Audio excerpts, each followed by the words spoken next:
Hello student, our next topic is soil erosion and the conservation.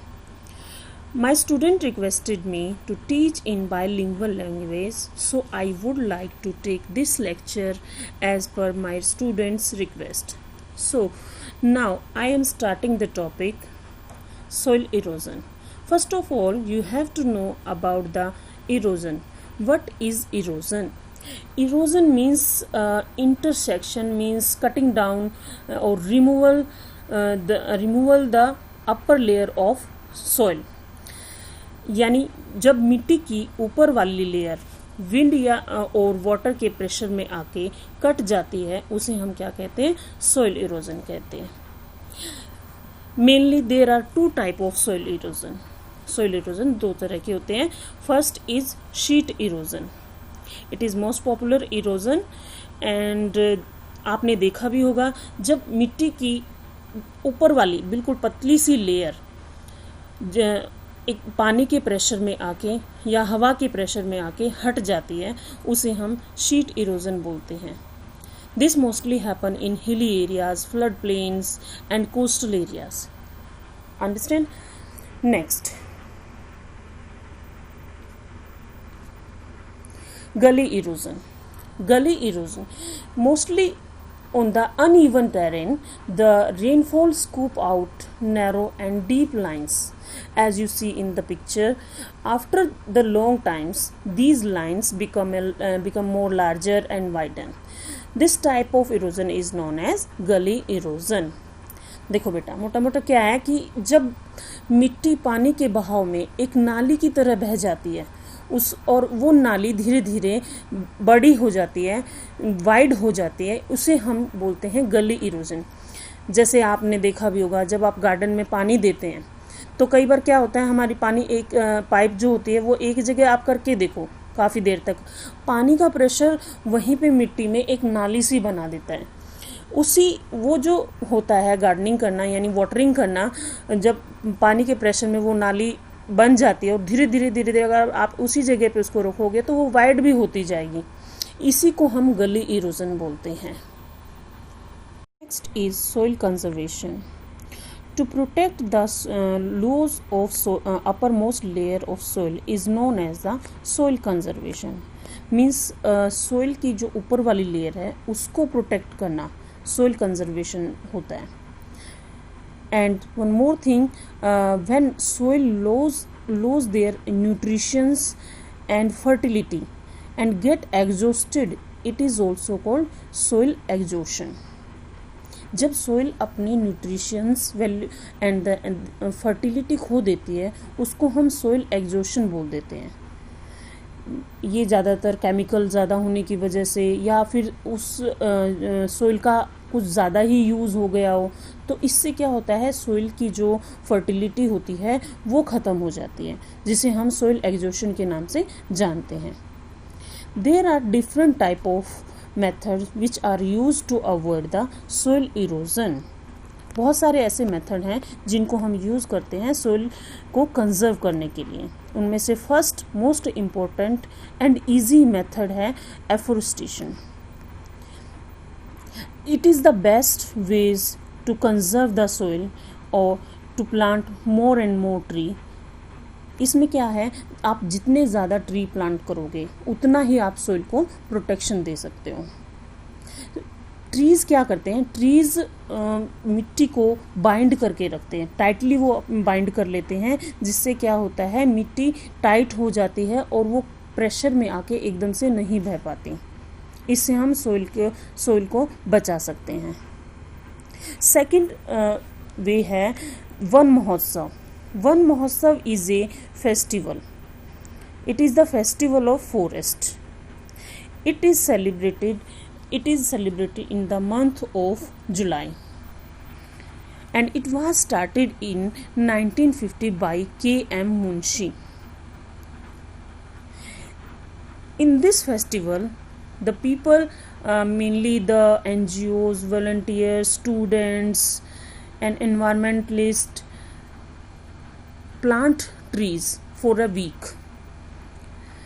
So in 2010, 1.5 million volunteers planted many trees.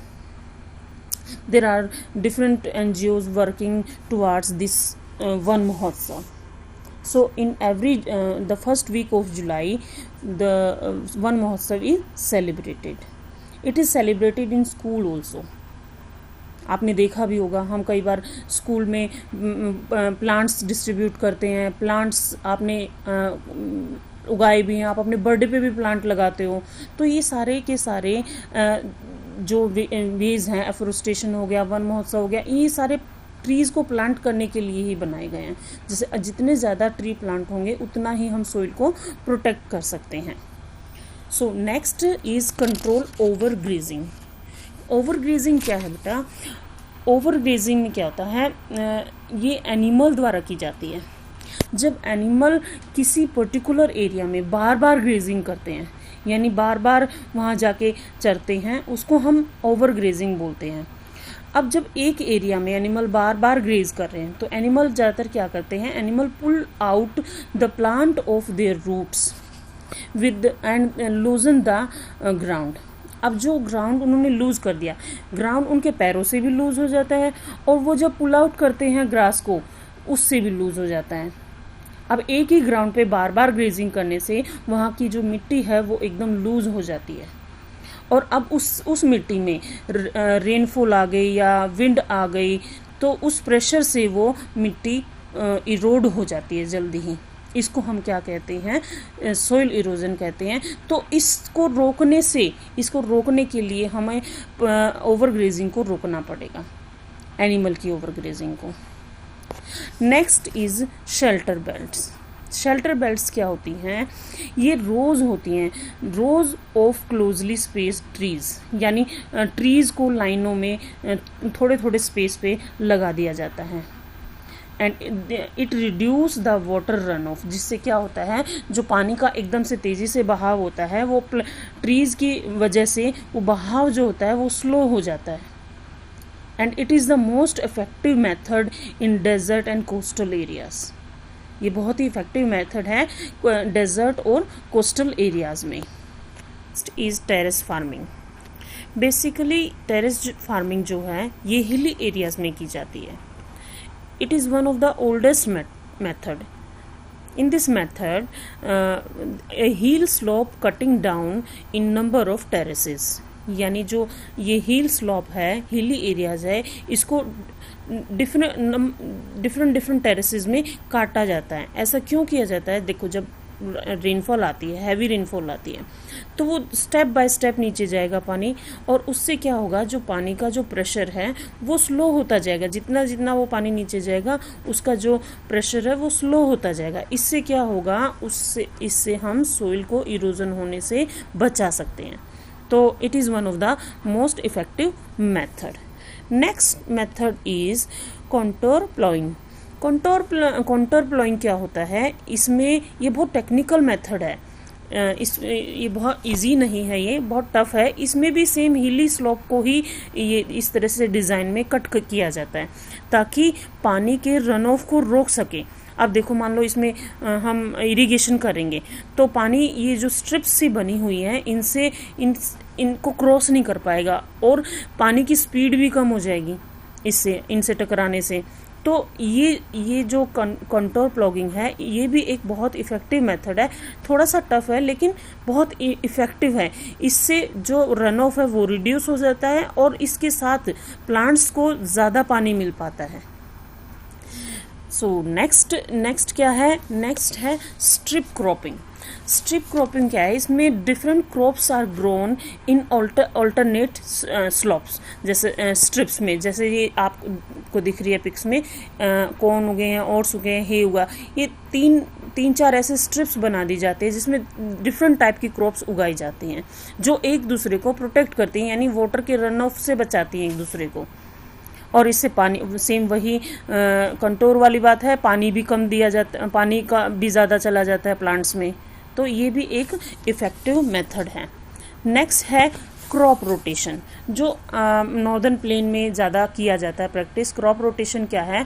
ये एक cultivation का method है जिसमें crops को rotation की जाती है क्रॉप्स की। यानी एक बार जैसे हमने राइस उगा लिए, नेक्स्ट हम वीट उगाएंगे, देन बाजरा, इस तरह से रोटेशन जैसे आपके एरियाज़ में नॉर्मली ये किया जाता है। नॉर्दर्न एरियाज़ में एक के बाद दूसरी क्रॉप लगा दी जाती है। इससे क्या होता है, एक तो जो हमारी मिट्टी है वो रिप्लेनिश हो जाती है, उसको टाइम मिल जाता है, यानी उसके मिनरल्स, उसके न्यूट्रिशंस वापस आ जाते हैं और उसकी वो अपनी फर्टिलिटी को भी लॉस नहीं करती। जो ये क्रॉप रोटेशन है ये एग्जॉशन से बचाने का अच्छा तरीका है, यानी सोइल की फर्टिलिटी को प्रिजर्व करने का बहुत ही अच्छा तरीका है।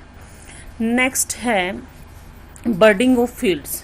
इसमें क्या किया जाता है, इसमें बर्डिंग बना दी जाती है। जैसे आपने देखा होगा खेतों में क्यारियां बना दी जाती हैं, ये उसी तरह की बर्डिंग बना दी जाती हैं जो अवॉइड करती हैं वाटर के ओवरफ्लो को। जैसे फील्ड में पानी चला गया तो वो इन्हीं क्यारियों में ही घूमता रहेगा, वहीं इसकी पानी की जो स्पीड है वो स्लो हो जाएगी और इनमें पानी खड़ा रहेगा, तो धीरे धीरे जो ये बने हुए हैं प्लांट्स जहाँ लगे हुए हैं इनमें पानी आता रहेगा। तो ये भी अच्छा मेथड है। नेक्स्ट जो मेथड है चेक डैम्स का, कंस्ट्रक्शन ऑफ डैम्स, यानी डैम्स जो हैं इनको अच्छे से चैनलाइज किया जाना चाहिए। यानी ये एक तो डैम जो होते हैं ये वाटर के प्रेशर को रोकते हैं और वो कई बार क्या होते हैं फ्लड हो जाते हैं, तो वो ये वाटर स्टोरेज का भी काम करते हैं। रेन वाटर को स्टोर करना, वाटर की वेलोसिटी को रिड्यूस करना, ओवरफ्लो को रोकना, फ्लड को रोकना। तो डैम्स को प्रॉपरली मतलब वहाँ उन एरियाज़ में जहाँ पे ज़्यादा पानी, ज़्यादा हैवी रेनफॉल आती है, उन एरियाज़ में डैम्स ज़रूर बनाने चाहिए। नेक्स्ट है fallow land. The land should be left uncultivated for a few months. Like जैसे आपके एरियाज़ में आपने देखा भी होगा, कुछ एरियाज़ ऐसे होते हैं जहाँ पे जो ज़मीन है वो खाली ही पड़ी है, उसका कोई यूज़ ही नहीं हो रहा है। हम ये नहीं कह सकते कि वो ज़मीन बेकार है, यूज़लेस है, अनकल्टिवेटेड है, ऐसा नहीं है। अगर हम उसको यूज़ करेंगे वो बहुत कल्टिवेटेड है, फर्टाइल भी है, क्योंकि वो काफ़ी टाइम से पड़ी है, उसको रिप्लेनिश होने का भी बहुत अच्छा टाइम मिला हुआ है। तो इस तरह की जो लैंड फैलो होती हैं, the land fallow should be left uncultivated. इनको ये रिजुविनेट हो जाती हैं अपने आप, ये फर्टिलिटी होती है इनमें। यानी कहने का मतलब क्या है कि जो लैंड है उसको ज़्यादा यूज़ नहीं करना चाहिए, उसको कुछ टाइम के लिए खाली भी छोड़ देना चाहिए, ये अच्छा होता है। इन्हीं को, जो खाली लैंड ऐसे पड़ी होती है, इन्हीं को हम फैलो लैंड बोल देते हैं। तो ये भी एक इसको सोइल को कंजर्व करने का बहुत अच्छा तरीका है। तो इस तरह से ये हमने पढ़े हैं, ये सारे क्या हैं, ways to reduce the soil erosion. I think आप अच्छे से समझ गए होंगे। सो अब हम इसका टॉपिक का एंड करते हैं। Thank you very much.